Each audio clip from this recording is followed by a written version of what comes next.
I, Nirmala Sitaraman, do swear in the name of God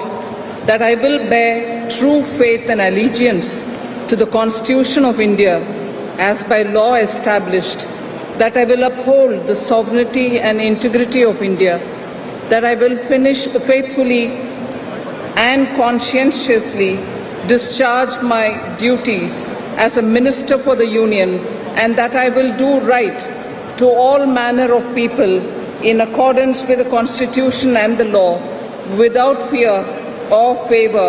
affection or ill will. I, Nirmala Sitaraman, do swear in the name of God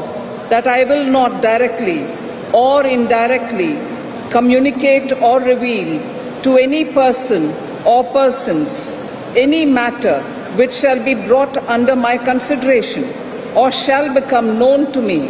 as a Minister for the Union, except as may be required for the due discharge of my duties as such Minister.